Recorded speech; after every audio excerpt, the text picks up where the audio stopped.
Hello guys, कैसे हो? Last videos के अंदर हमने बहुत सारे प्रॉब्लम स्टेटमेंट्स को देखा है और उन्हें सॉल्व भी किया।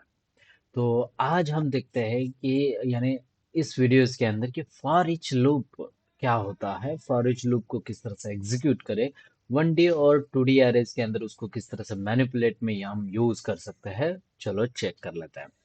So for each loop, it's not a big deal how to transfer or how to print the overall data. आप इसको कैलकुलेशन के लिए भी आप यूज कर सकते हैं। चलो let's begin to start. And now let's create one array. So चलो मान लेते हैं, नहीं, चलो बना लेते हैं।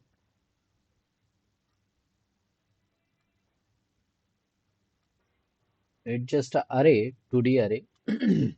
2D अरे के अंदर ही एक फॉर ईच लूप बनाना चाहूंगा। सो फॉर ईच लूप के लिए मैं अलग से बना लेता हूँ। सो लूप्स के अंदर हमारा फॉर ईच लूप चलने वाला था, but let's begin with a new package and overall data. So new and class.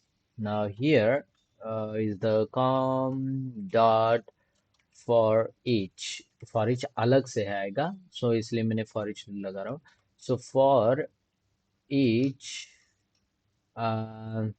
Example.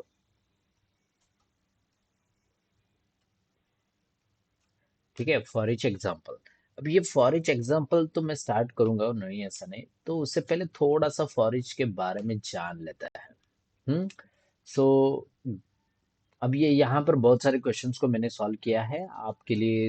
ये चेक आइडेंटिटी मैट्रिक्स अगर ये है क्या नहीं, and find the largest element in matrix. आपको पता है, लॉजिक पता है तो आप डायरेक्टली सॉल्व कर सकते हो, कोई प्रॉब्लम नहीं। So let's begin with this. तो यहाँ पर क्या करना चाहूंगा, for each explain, for each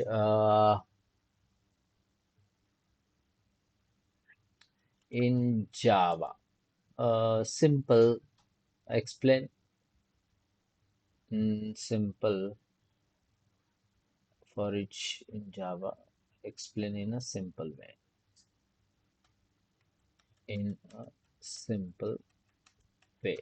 चलो just perfect. Let's go through each 2D array concept. Don't go for directly 2D. So यहाँ पर बोलना चाहो, don't go for direct 2D. Explain for beginner, या फिर मैं बोलूँगा explain just. Okay, don't jump directly to advance. First explain the basic idea of 2D arrays and step by step. हाँ, क्योंकि मैंने 2D array को ही स्टार्ट किया था। तो 1D array line of box यहाँ पर दिया गया है, लाइक टेबल्स एंड रोज के अंदर, और 2D array and table and box. तो एक्सप्लेन करने के लिए उन्होंने declaration of 2D arrays and 2D arrays के अंदर हम किस तरह से डिक्लेयर करते हैं और 2D array को किस तरह से यहाँ पर प्रिंट किया जाता है। ओके, ठीक है, हम डायरेक्टली यहाँ पर सर्च करता हूँ for each loop. So a for each loop is also known as the enhanced for loop. For a range based for a loop in a same language is a control flow statement designed to iterate elements within a collection like arrays, list or other iterable objects without the need of exactly manage an index of a counter वगैरह यहाँ पर दिया गया है। तो आपको यहाँ पर इंडेक्सिंग देने की ज़रूरत नहीं है, आप डायरेक्टली उसको प्रिंट कर सकते हो। तो इस तरह से इसको फॉर ईच लूप को यूज़ किया जाता है। Simplified iteration, it terminate, it's streamline the process of looping through collection of automatically handle the transversal from the first element to the last element. Readability, the syntax often results is in more concise and readable code compared to traditional for each loop. traditional for loop, and especially when the index itself is a not need for a operation within the loop. यानी अगर आपको indexing करनी नहीं है आए और आपको and point नहीं पता है, उस टाइम पर आप फॉर ईच लूप को यूज कर सकते हो और ये बहुत बेनिफिट है। हम्म तो reduce error potential to by abstracting way of index management. It helps to prevent common errors like off by one error और आउट ऑफ बाउंड्स एक्सेप्शन वगैरह। इस तरह से जो एरर्स आर इसके अंदर आते हैं उन एरर्स को यानी ये रिजॉल्व कर लेता है। आपको अलग से उसे बताने की जरूरत नहीं कि कितने टाइम से इटरेट करना है, ये डायरेक्टली होता है। तो उसका सिंटैक्स यहाँ पर दिया गया है for element type, element variable and collection name. हाँ, सो यहाँ पर एलिमेंट टाइप यानी उसका डेटा टाइप रहेगा। हाँ, जिस भी कलेक्शन के अंदर से आ रहा है उस कलेक्शन का कुछ ना कुछ डेटा टाइप रहेगा। यानी फॉर एग्जांपल मान लेते हैं इंटीजर हो सकता है, स्ट्रिंग हो सकता है, बुलियन हो सकता है, या फ्लोट हो सकता है, डबल हो सकता है, वट जो भी है। सो उस टाइप का यानी एलिमेंट टाइप रहेगा। और यहाँ पर उस एलिमेंट को यानी वो पूरा कलेक्शन को किसी एक एक वेरिएबल के अंदर स्टोर करना होता है, उसे एलिमेंट वेरिएबल यहाँ पर उसने नाम दिया है। और कलेक्शन नेम यानी कहाँ से आपको उठाकर इसके अंदर स्टोर करना है। और ये एक जस्ट एग्जाम्पल के तौर पर इन्होंने इस तरह से बताया है और आप डाउट कर सकते हो।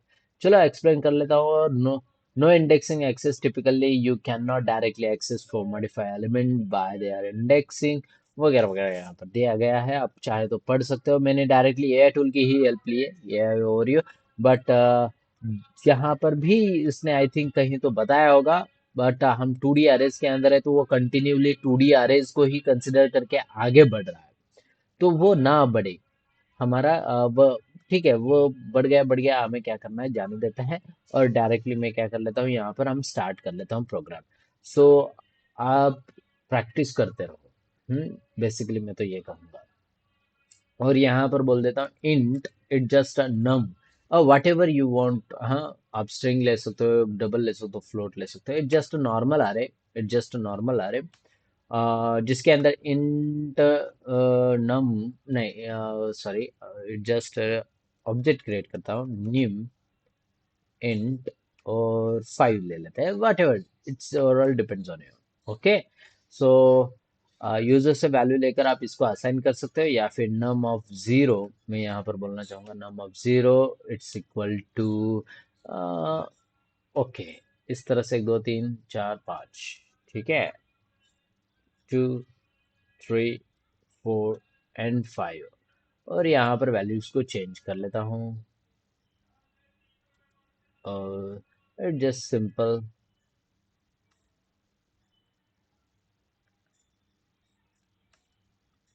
Okay, it just simple. और इसके बाद मुझे इसको फॉर ईच लूप लगाकर किस तरह से करना है, नॉर्मल फॉर लूप लगाता हूँ जस्ट चेक करने के लिए कि ये सब कुछ वर्क कर रहा है क्या नहीं। तो हम इस तरह से लगाते हैं, राइट। और i, sorry, i is less than num dot length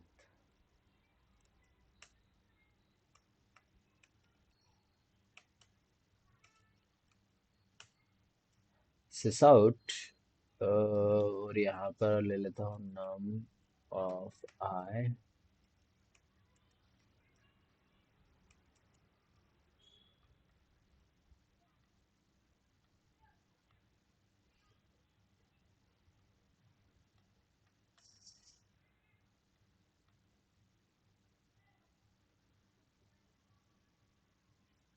हाँ, क्या हुआ?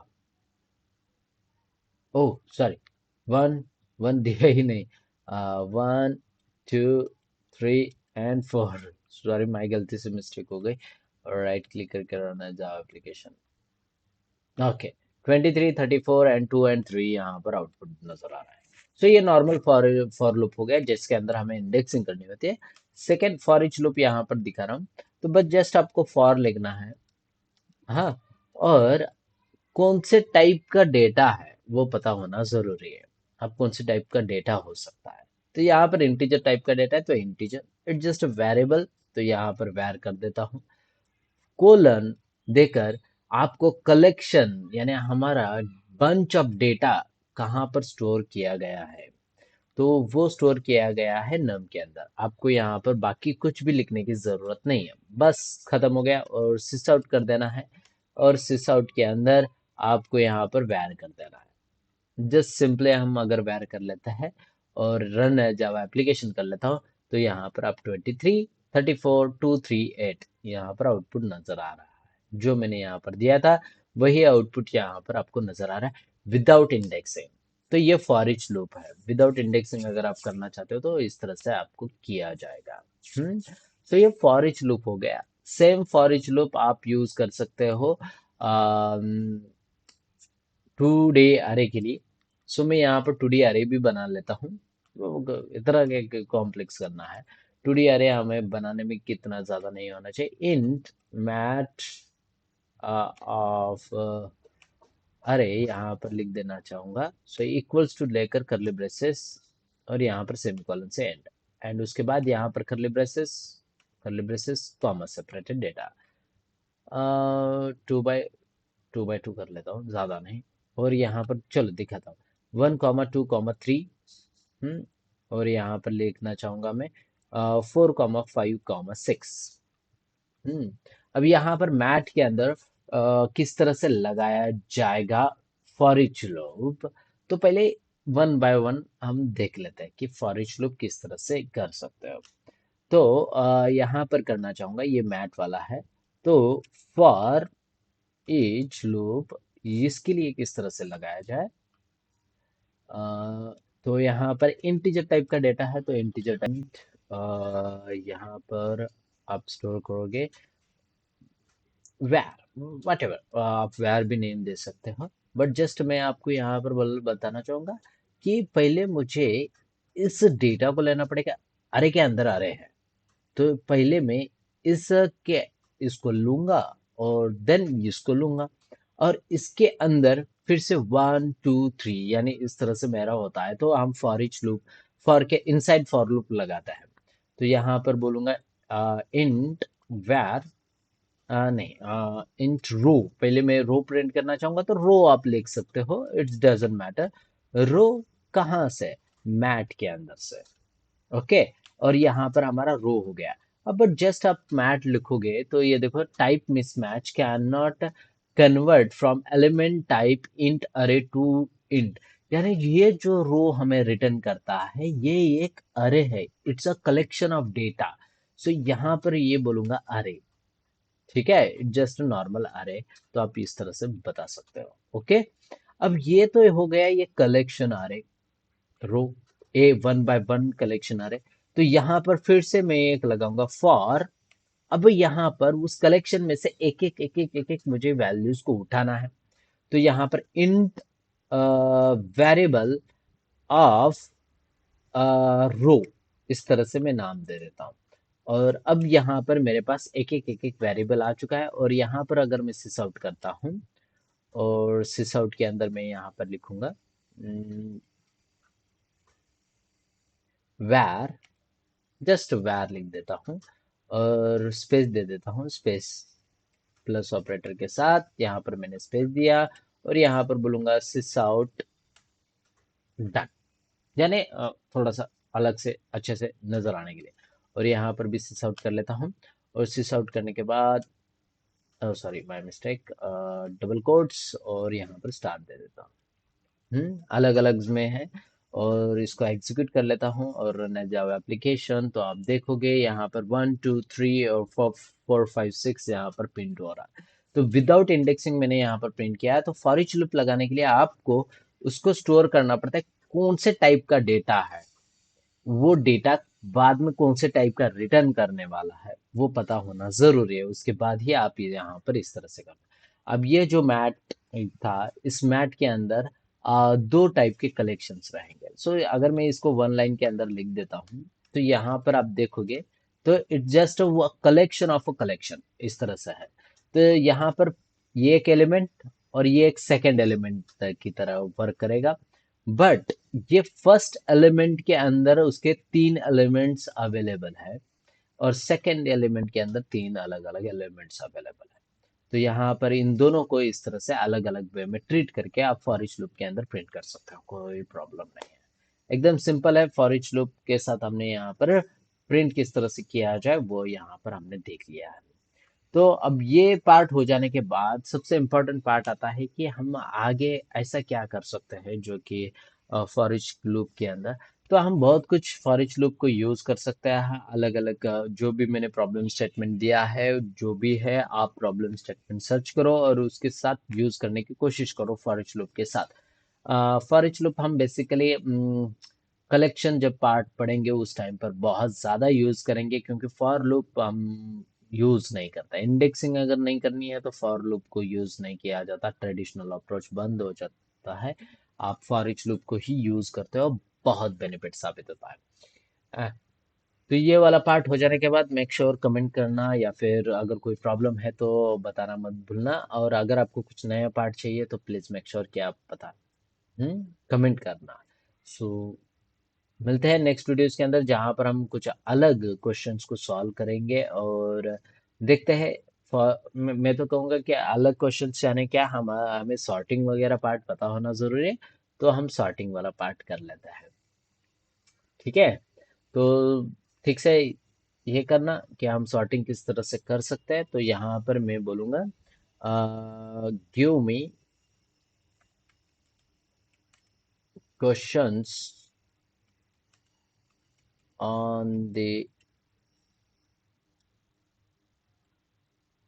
on the